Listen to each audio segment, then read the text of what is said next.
from childhood up, we have had to conform to a certain social game. And if you're going to conform to this game, you can make mistakes or not make mistakes. And so this thing has gone into us all the time. You must do the right thing. There's certain conduct appropriate here, there's certain conduct appropriate there. And that sticks in us and gives us a double self all our lives long, because we never grow up.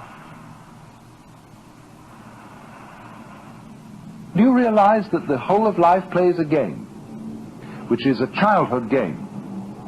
There are three kinds of people: top people, middle people, and bottom people. And there can't be any middle people unless there are bottom people and top people. There can't be any top people unless there are middle and bottom people. And so it goes. And everybody's trying to be in a top set. Well, if they're going to be there, there's got to be someone in the bottom set. And the people who do the right thing and the people who do the wrong thing. Here in Sausalito, we have this very, very plainly. There are the right people, the nice people who live up on the hill. Then there are the nasty people who live down here on the waterfront, and they grow beards, and they wear blue jeans, and they smoke marijuana, and whereas the other people on the top of the hill drive Cadillacs and have wall-to-wall carpeting and nicely mowed lawns, and their particular kind of poison is alcohol. Now, the people who live on the top of the hill know that they're nice people. But they wouldn't know they were nice people unless they had some nasty people to compare themselves with. Every in-group requires an out-group. Whereas the nasty people think they are the real far-out people, whereas those people, those hillbillies, are squares. And they wouldn't be able to feel far out unless there were squares. See? These things simply go together. But when that is not seen, we play the games of getting on top of things all the time.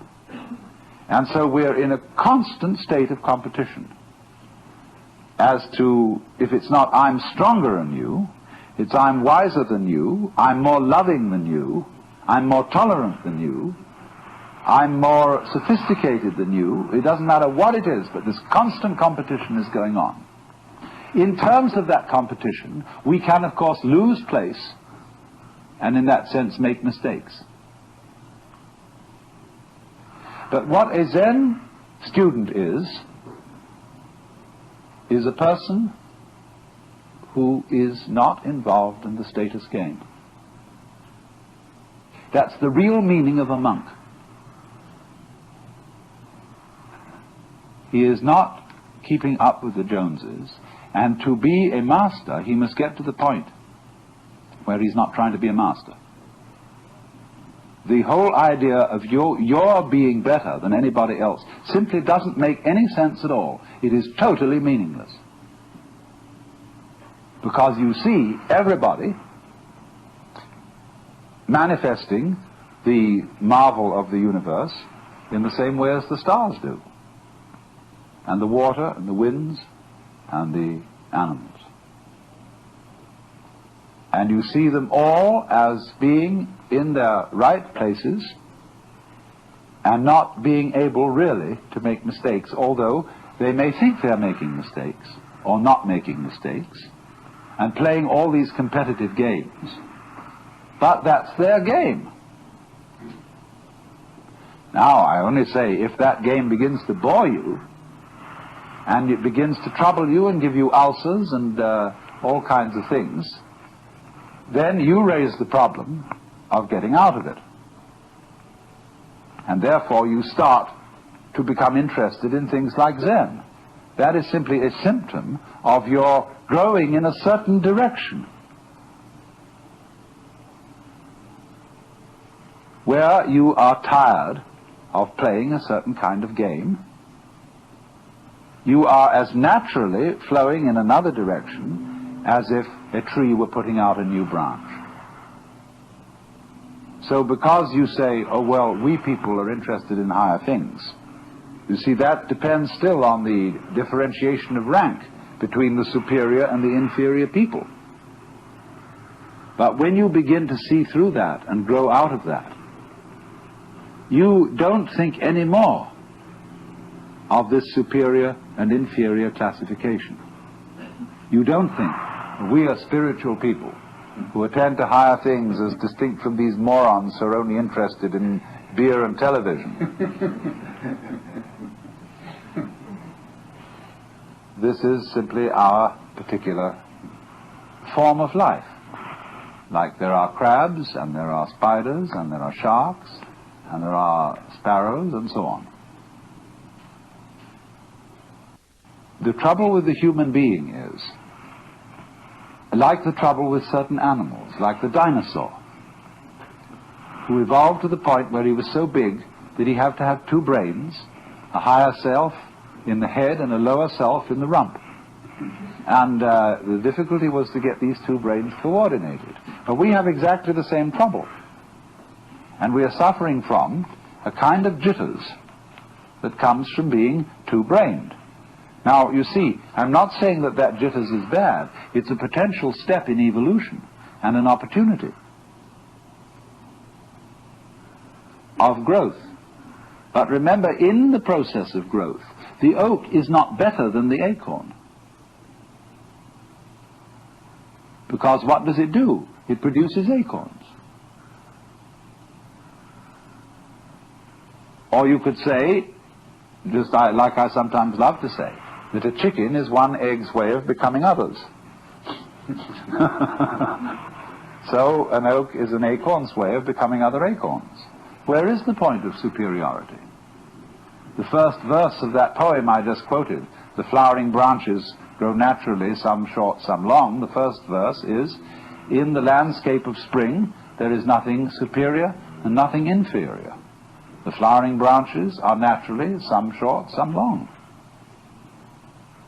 So that's the point of view of being an outcast, in the sense of being outside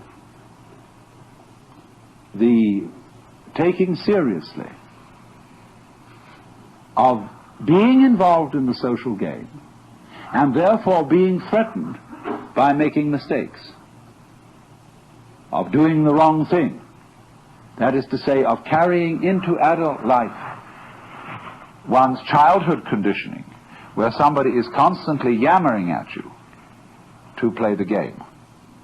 So therefore, the preachers and the teachers take the same attitude towards their adult congregations that parents take to children, and lecture them and tell them what they should do, and judges in courts feel also entitled to give people lectures because they say those criminal types haven't grown up, but neither have the judges. It takes two to make a quarrel. So one can begin to think in a new way, in the polarity thinking, instead of being stuck with the competitive thinking of the good guys and the bad guys, the cops and the robbers, the capitalists and the communists, all these things, which are simply childishness.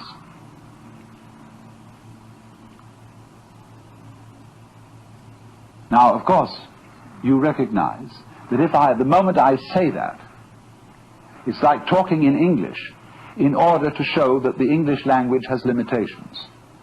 And I am talking in a language that seems competitive to show that the competitive game has limitations. As if I were saying to all you cats here, look, I have something to tell you that is, and if you get this, you'll be in a better position than you were before you heard it. But I cannot speak to this group or this society or this language-speaking culture without using the language, the gestures, the customs, etc. that you have. The Zen masters try to get around this by doing things suddenly that people just don't get. Well, what is this? Therefore, that is the reason why, this is the real reason why, Zen cannot be explained. You have to make, as it were, a jump from the valuation game of better people and worse people, in groups and out groups. And you can only make it by seeing that they all are mutually interdependent.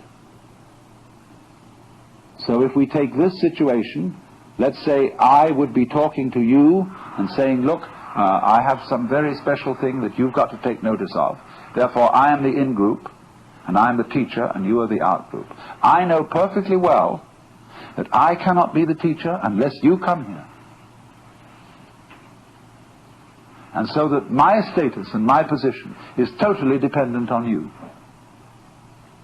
It isn't something, you see, therefore I have first, and then you get. These things arise mutually. So if you wouldn't come, I wouldn't talk. I wouldn't know what to say even. Because I've borrowed your language. So that is the insight, that things go together. Then, when you see that and aren't in competition, then you don't make a mistake, because you don't dither. When I first learned the piano and played these wretched scales, the teacher beside me had a pencil in her hand, and she hit my fingers every time I made a wrong note. Consequent was I never learned to read music, because I hesitated too long to play the note on time. Because I was always, is this pencil going to land? See? And that gets built into your psyche. And so people are always, although they're adults and nobody is clubbing them around and screaming at them any longer, they hear the echoes of that screaming mama or that bombinating papa in the back of their heads all their life long. And so they adopt the same attitudes to their own children, and the fast continues. Because there is no, I mean, I don't say that you shouldn't lay down the law to children if you want them to play the social game. But if you lay down the law to your children, you must make provision later in life for them to be liberated, to go through a process of curing them from the bad effects of education. But you can't do that unless you too grow up, you see, as we grow up. Says I, including myself.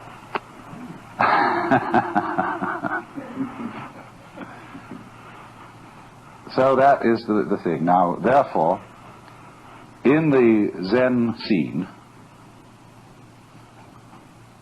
you would think that the master, as we know him and as we read about him, is an extremely authoritarian figure. That's the way he deliberately comes on at the beginning. He puts up a terrific show of being an awful dragon. And this screens out all sorts of people who don't have somehow the nerve to get into the work. But once you are in, a very strange change takes place. The master becomes the brother. He becomes the affectionate helper of all those students, and they love him as they would a brother, rather than respect him as they would a father. And therefore the students and masters, they make jokes about each other. They have a very curious kind of social relationship, which has all the outward trappings of the authoritarian, but everybody knows on the inside that that's a joke. Liberated people have to be very cool. Otherwise, in a society which doesn't believe in equality and cannot possibly practice it, they would be considered extremely subversive. And therefore great Zen masters wear purple and gold and carry scepters and sit in thrones. And all this is carried on to cool it. And the outside world knows that they're all right. They have discipline, they have order, they're perfectly fine.